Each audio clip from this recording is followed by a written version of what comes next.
Well, g'day, and looking forward to chatting to you on today's drive time. And really, what I want to sit down and start thinking about is how it is that you're going to get paid forever. How it is that you are going to build a business that makes you money forever. How it is that in your job, in any area that you're looking at, how are you going to get paid forever?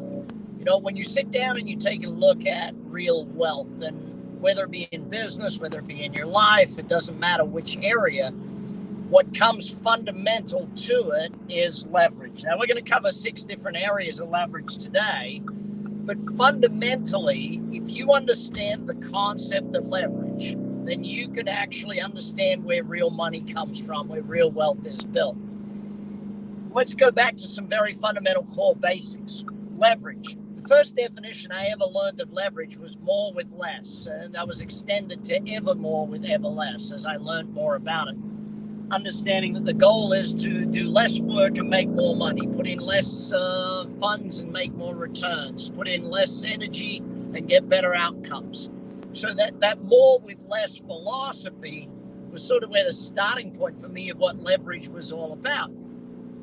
But then I had to sit back and I started to study it mathematically. And mathematically, the formula for leverage is actually pretty simple. It's divide to multiply. Now, when I say it's pretty simple, it took me a long time to understand it at such a simplistic level. But until you break something down into its small parts and fix each of the small parts, you can't multiply the end result. The end result cannot be multiplied. 1 times 1 is still 1. Okay, until you break it down into its small parts. So if you look at my formula, the 5 ways formula, if you haven't looked at the 5 ways formula, go to YouTube or wherever you want, type in preferably YouTube. That's where the best ones are. Brad Sugar's 5 ways. Follow me on YouTube or subscribe and understand it from there. But if you break something down into its smallest functions, kind of like Henry Ford did with the production line, instead of trying to produce 1 car in 1 location, break it right down. And then ultimately, when it's broken down, then you can fix each part, and therefore you multiply the end result of that thing.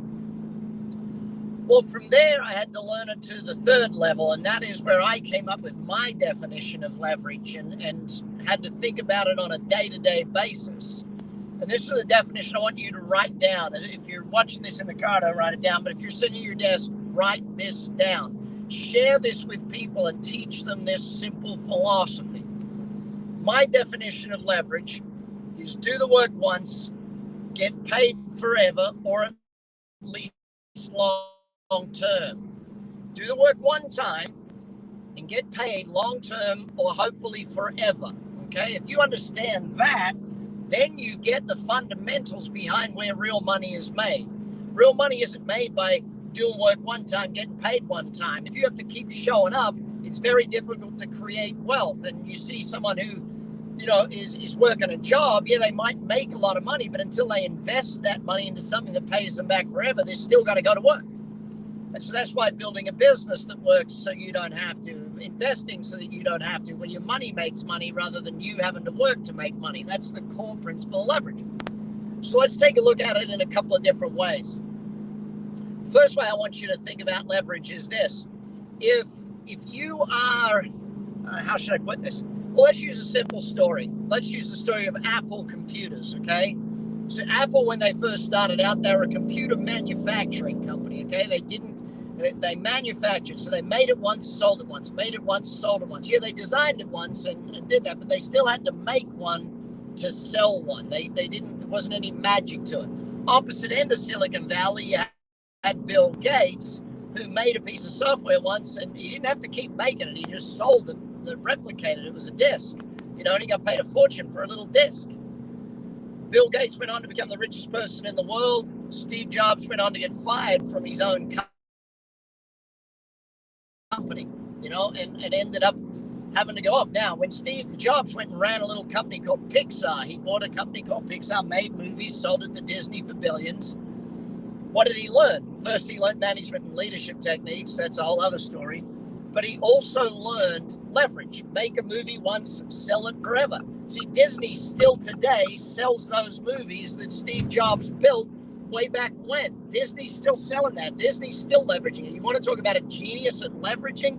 oh my goodness, the mouse is the biggest genius in the world at leverage. The Disney Corporation, the way they sell everything a million times. It's like, if you can Disneyfy your business, I might have to do a whole drive time on how to Disneyfy your business, because they're geniuses. They are just amazing. But what Steve Jobs did when he came back to Apple is he learned leverage and he applied leverage. He took him into the music business. And here's how much of a genius he is. He doesn't even make the music.